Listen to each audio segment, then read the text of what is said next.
pays nous appartient à tous. Ce pays nous appartient à tous, sans exclusive. Et si ça marche, ça marchera pour tout le monde, indépendamment de nos appartenances. Vous avez tous porté à la tête de ce pays un jeune comme vous, à la personne de son Excellence, M. le Président Bassirou Diomaye Faye. Il n'est plus question d'accompagner quelqu'un jusqu'au pouvoir et ensuite de se croiser les bras pour le regarder faire.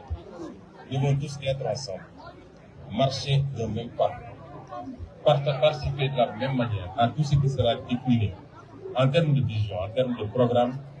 pour atteindre les objectifs qui nous permettraient de transformer structurellement ce pays. J'en parlais de l'horizon 2025, parce qu'un pays, même une maison, même une simple maison ne se construit pas à nos jours. A fortiori tout un pays. Il faut poser les actes. Commencer par redresser, parce que nous avons trouvé ce pays dans un état. Je l'ai dit la dernière fois, les gens sont mis à interpréter, mais son Excellence, M. le Président, va s'adresser à la nation dès son retour. Et il dira aux Sénégalais dans quel état nous avons trouvé ce pays. Les ministres prendront le relais pour donner des explications détaillées. C'est important de faire cet état de lieu. Nous aurons une phase de redressement de ce pays, une phase de décollage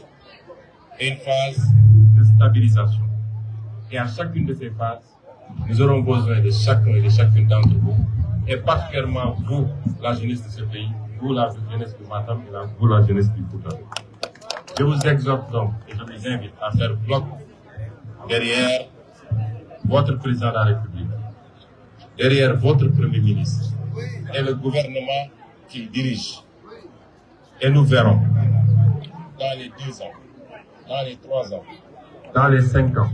dans les 10 ans et jusqu'en 2050 s'il peut agir.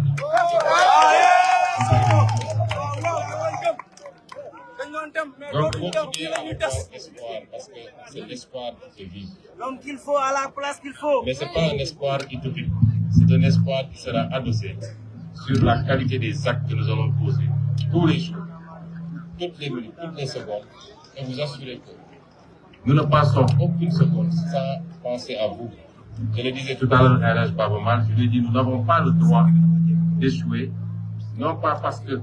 ça relève de notre fierté, mais parce que nous le devons à cette jeunesse, nous le devons à ce pays qui nous a porté, qui nous a soutenus et qui s'est beaucoup battu. Je vous remercie.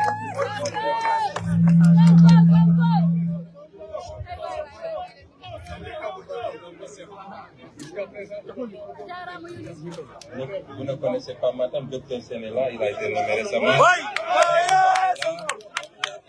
Arrêtez ce débat, il y a énormément de nominations de Matam. Il ne faut pas donner de fausses informations. On est fiers de ça. Des gens que vous voulez faire nommer vous et qui n'ont pas été nommés. Matam est fier de la nomination. On a intoxiqué pour faire croire que ce gouvernement délaisse Matam, ce qui est faux. Ça n'existe pas. Même lors de la Tabaski, on a voulu faire croire aux gens qu'il n'y a aucun bus prévu pour Matam. Il faut que ça s'arrête. Nous n'avons pas de problème. Les politiciens qui ont instrumentalisé cette fibre pendant longtemps et qui n'ont rien fait à Matam,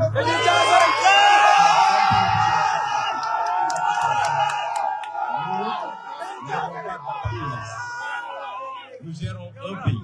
et chaque Sénégalais a la même importance que nous. Chaque région, chaque département, chaque commune revêt la même importance pour nous que nous. Aujourd'hui, je suis à Matam. Depuis l'élection, je n'ai pas été à Ziguinchor. Aujourd'hui, je suis ici à Matam. L'autre jour, j'étais à Saint-Louis. Nous ne faisons pas de distinction. Et cette façon de poser les problèmes doit disparaître. C'était instrumentalisé par des politiciens qui ont utilisé cette fibre pour essayer d'embarquer les populations. Mais au bilan, à l'heure du bilan, dites-moi qu'est-ce que ces gens-là ont fait pour Matam. C'est pour nous. Nous ferons 100 fois plus pour Matam et pour notre population. Donc on n'a pas de problème de nomination. Maintenant, les critères de nomination, c'est des critères objectifs liés à un certain nombre de paramètres. Et quand on nomme un fils de Matam, Matam doit considérer que c'est un fils de Matam qui a été nommé pour faire un travail, non pas pour Matam, mais pour tout le Sénégal. Monsieur Daïrou Ba, qui est à la tête de Daïrou Thiam, qui est à la tête de l'ARTP, n'est pas là-bas pour Matam, il est là-bas pour tout le Sénégal. Et tous les autres qui ont été nommés, c'est la même chose. Donc je tiens à préciser cela, puisque vous avez voulu poser la question.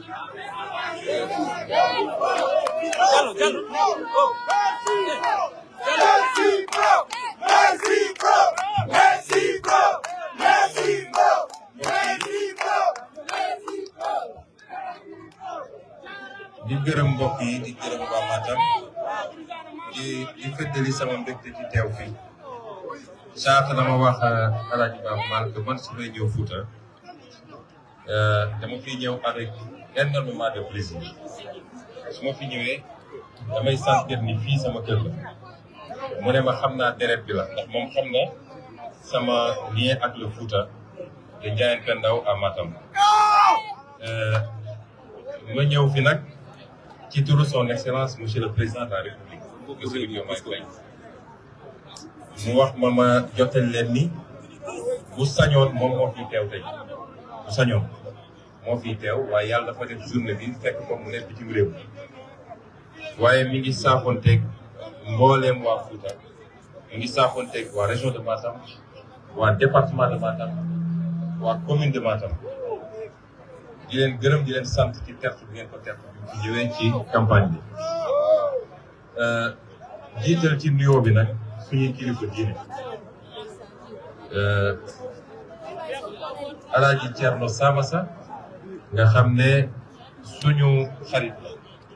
suñu mbokk la suñu wóllëre la suñu baay la bi ñuy dalal ci këram fat ñu waxtaan ak ñun boobu mbir mi jafe woon na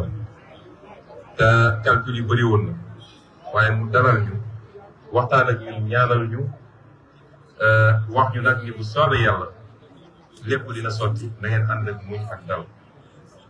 kon ñu ngi koy ziar di ko nuyu fas yéene jaar fa bu si kanamee saafonteeg moom bu baax di ziar it kilifa diine bu nekk fii ci région bi ci département bi di Thierno Aliou Thiam moom it di ko nuyu bu baax fas yéene fa jaarit nuyu ko ci turu président di wax ni bés bi bés bu am solo la ci président Bassirou Diomaye Faye mu dugaloon ko ci programme waaye mu bokk ci mu njëkk a génne seppi ko ci programme bi ne faaw rek ñu gaaw koo doxal ndax li waral loolu mooy dañoo seetlu ni léeg-léeg dañuy am jafe-jafe yu bëri ci wàllu li ñuy wax citoyenneté ak civisme mooy lu bëri ci ñun du ñëpp nag bu dee li jëm ci seen intérêt bopp kese xam nañ li ñu war a def waaye ba def lu dul li nga xam ne intérêt mbooloo yëpp léeg-léeg dañuy kon nañu xool ndax réew bu la am citoyen bu la ëpp citoyen bu xam lan mooy réewam xam lan mooy histoire réew xam lan mooy cosaanu réew moomu moo lay gën a développé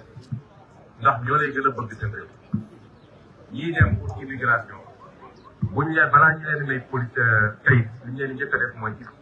histoire réew moomu xam lan moo koy taarix lan moo koy aada ak lan mooy valeur yi réew moomu gëm moo tax barki démb ma rafetlu torop film boobu nga xam ne ay sénégalais defar nañ ko pour waxaat sénégalais lan mooy dund Thierno Souleymane Baal nga xam ne révolution bi gën a mag wala benn ci révolution yi gën a mag yi ñu xam fii ci Fouta fii ci Sénégal moom moo ko sumboon kon citoyenneté boobu day laaj moo am loo xam ne day dellu ci histoire lii dellu ci géographie lii dellu ci mbirum état ak symbole yi ak yeneen éducation civique nation armée yooyu yëpp ñu war cee dellu ci waat jàngal ko Sénégalais yi jàngal ko mukallaf yi nga xam ne mat nañu ba noppi waaye delloo ko ci programme scolaire yi ba xale yi ñoom peut-être ñun càggante biñ ci am ñoom duñ ko am lii nag benn la buy mandargal yitte bi président Diomaye am ci citoyenneté mooy woote benn bés ci weer bi ñu ne nit ñi bu ngeen jëlee ñaar fukki fan ak juróom-ñett wala juróom-ñeent di dox seeni mbiru bopp ñu ne dañ jël benn fan xanaa ñu ne li ñu bokk ñun ñëpp ñu jublu si weer wi mën na nekk ci setal weer wala nekk ci soxal ay garab beneen weer mën na nekk ci dem joxe sa deret beneen weer mën na nekk ci lii ak lële mais ñu jëmmal ko ci anam boo xam ne li muy firndeel rek mooy man Ousmane Sonko lii maa ko jox sama réew te xaaruma ci dara en contrepartie loolu mooy symbolique journée bi te buñ koy def amaana dina jur leneen ak leneen ba ku gis bi ñëpp bokk nga sàmm ko.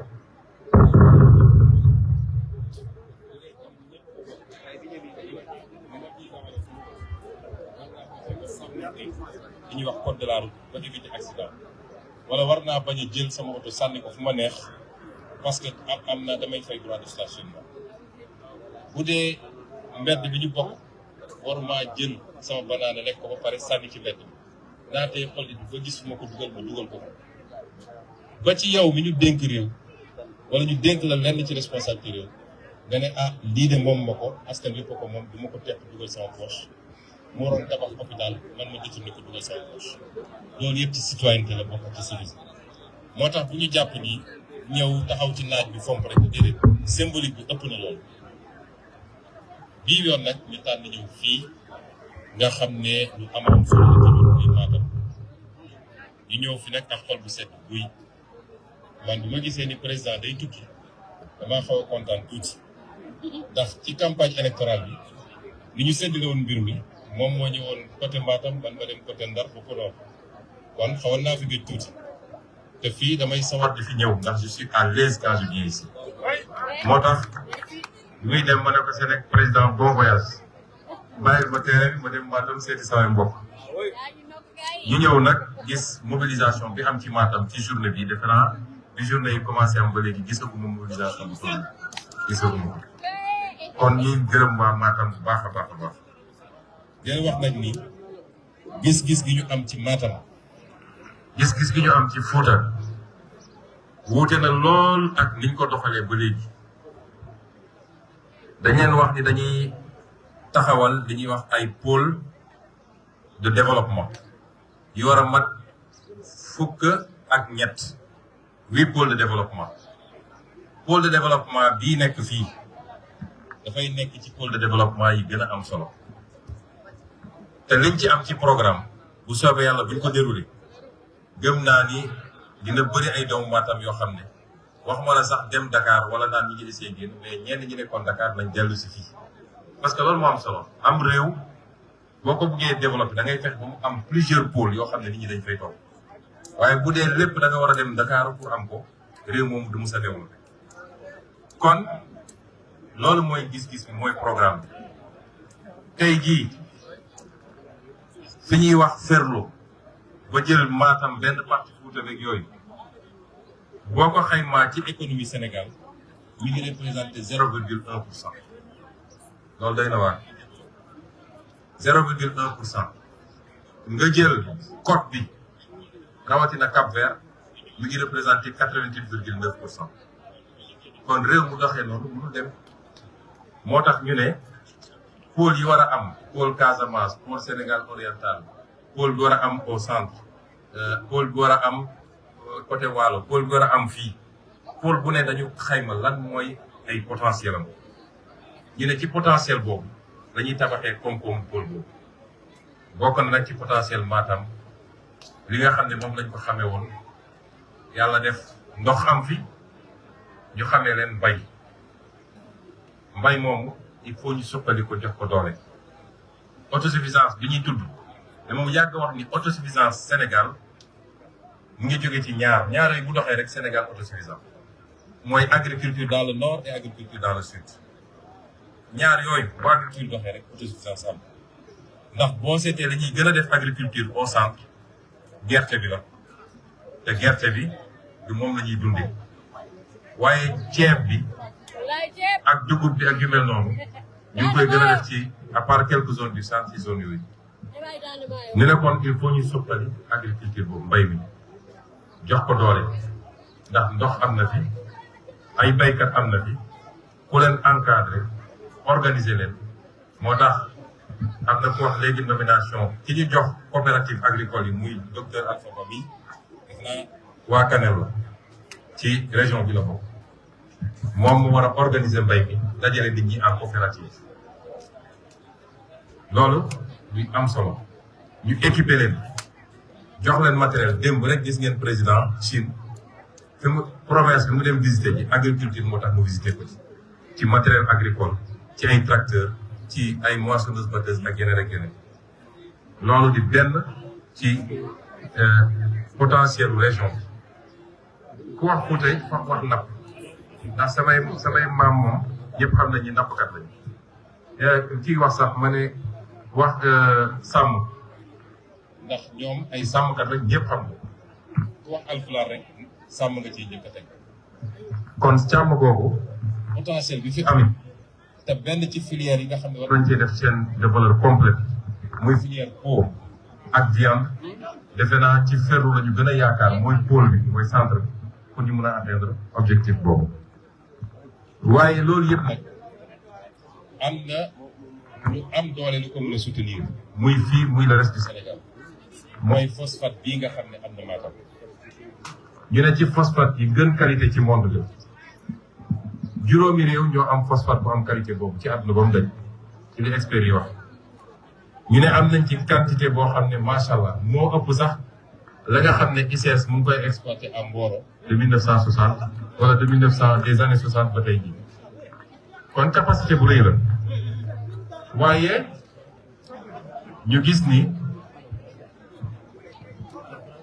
waaye ñu gis ni ci nañ ko bëgg a exploité option bi gouvernement bi jëloon wala yi gouvernement yi jëloon boobu ba léegi option boobu baaxul ndax Sénégal bokk na ci li ko gën a gàllankoor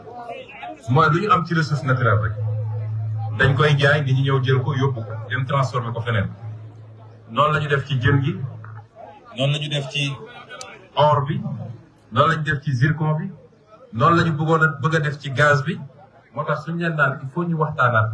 renégocier yii moo tax ñu wax ko noonu la ñu def ci pétrole bi moom daal lépp ñoom dañuy ñëw rek jël yóbbu Sénégal lam ci am doon lu tuuti lu néew ñu ne loolu il faut mu jeex moo tax phosphate bii bonne nouvelle bi ma bëgg a wax waa Fouta waa Matam mooy bu soobee yàlla la ñu bëgg a def mooy fii lañ koy extraire waaye fii lañ koy transformer ndax phosphate rek mun na développer réew phosphate rek jamono ji ma wax ak yéen ministre de l'industrie dama ko yebaloon ne ko demal nga xool Maroc gannaaw bi ma recevoir fii le directeur de l'office chérifien du phosphate. Maroc amul pétrole amul gaz amul dara waaye Maroc de 2006 à maintenant bi mu fexee ba récupérer waat phosphate boobu moo propulsé Maroc loolu nit ñi xamuñu ko ndax phosphate li nga ci mën a def bëri na bëri waaye boo xam ne mais li gën a gàtt rek mooy mbay phosphate moo koy dundal engrais bi nga ci mën a def mooy dundal mbay te bokk na ci loofal mbayu Sénégal mooy amuñu engrais kon suñu récupéré phosphate bi di produire 1 million d'engrais 1 million de tonnes d'engrais soxla ci 100 000 ou 150 000 la ca des sax ñu exporté ko mu dugal xaalis bu bëri ak devise loolu ban impact économique lay def ci Sénégal réew mu bëgg boppam noonu lay doxale moo tax ñu ne nag phosphate Matam bii ay unité industrielle dañ ko taxawal fii ci Matam li ma leen wax nii na ngeen ñu jugé ci la ñuy def bu leen ñu jugé ci li politiciens yi di wax de man maa leen wax fii te Matam laa ko waxee dinañ fi taxawal unité industrielle incha allah di transformer phosphate bi fii mu créer des emplois des milliers d'emplois à Matam waaye créer des milliers d'emplois à travers le Sénégal loolu ci suñuy option la bokk kon liggéey bi ñu fas yéene def liggéey bu yaatu la waaye li ma bëgg a lancer à la jeunesse particulièrement seen place fii la Sénégal seen place dugg ci ay gaal di xaru ci géej gi foofu ngeen bëgg a dem yéen a ngi suivre actualité amul bis bu yàlla sàkk te seeni kilifa ñoom duñu ñëw fii président recevoir rek wala ma recevoir rek ñu wax ni ñoom dañoo bëgg a ñëw liggéey Sénégal parce que ñoom xam nañu potentiel bi fi ne. kon ñun ñi moom Sénégal pourquoi ñuy bàyyi Sénégal di dem ñoom ñu war a ñëw ak seen i capitaux exploité li ñu daan exploité dem seen yoon. da ngeen di toog ci réew mi lu métti yàggul ku muñ ba am 25 ans war ngaa mën a muñaat tuuti su ko dee mu jël. yow rek exemple nga. ngeen toog ñu liggéey réew mi ndax jeunesse bi ñu am muy 70% de la population loolu du faiblesse ci am réew atu la li tubaab di wax dividende démographique loolu atu la ci réew waaye jeunesse bu ñu war a former la jeunesse bu ñu war a organiser la jeunesse bu ñu war a discipliner la jeunesse bu ñu war a mettre au travail la loolu mooy suñu responsabilité kon yéen a fal président te ngeen fal président boo xam ne ci seen génération la bokk dañu war a dépasser Sénégal su ñu falee président ba pare ku nekk dem toog foog ni moom su nee tawal mu taw su nee naajal mu naaj déedéet su àndee programme am teg da ngeen war a ñëw ñun ñëpp ñu ànd ak suñu ndig li ñuy def nii su jaree génn ci naaj bi ñu génn ci naaj bi bu jaree sacrifié wu ñu sacrifié wu buñ ko defee ci diir bu gàtt la ñu soppi réew mi ba néew ma kenn dootul xalaat tukki de waaye nit ñi dinañu gën a farlu parce que lu waaye di uti feneen bu amee moitié bi ci dëkkam toog dëkkam kon loolu mooy message bi nga xam ne bëgg nañ leen ko lancer di leen gërëm di leen sant ci accueil bi di lancer di wax tamit ñu ngi félicité ndax Alpha ba léegi bi nga wax la diaspora fàttewuñu leen te xam nañu taxawaayu diaspora bi fii ci Fouta xam nañu seen liggéey fii ci Fouta waaye noonu la ñuy yaakaaree seen liggéey ci Sénégal ndax ci programme président Bassirou dugal nañ fi sax la banque de la diaspora su diaspora bi transféré lu mat 1500 milliards ci at bi mu ñëw Sénégal est-ce que xam ngeen ne li ñuy wax aide au développement tollul noonu kon man la ma gëm mooy ñun suñu gëmee suñu bopp te utiliser bu baax li nga xam mooy suñu ressource dootuñu soxla di tàllal loxo moo tax ñu dugal projet boobu la banque de la diaspora ndax banque boo dugal 1000 milliards banque boobu def naa amatul concurrence fii ci Sénégal. kon ñi ngi félicité diaspora Foutanké bëri luñ fi tabax ci école ñoom la bëri na luñ fi def forage ñoom la bëri na luñ fi def ci ay hôpitaux wala ay postes de santé ñoom la ñu ngi leen di félicité di leen wax ni noonu ñu jàppee ci liggéeyu gox gi noonu la ñu jàppalee na ñun suñu projet suñu egsee fii diaspora bi am na ci cër bu rëy waaye tey la liggéey bi doog a commencé donc ñu ngi continuer appeler cette diaspora à la mobilisation pour que incha allah ñu continuer am résultat yi nga xam ne moom lañu jóge Sénégalais yi merci beaucoup.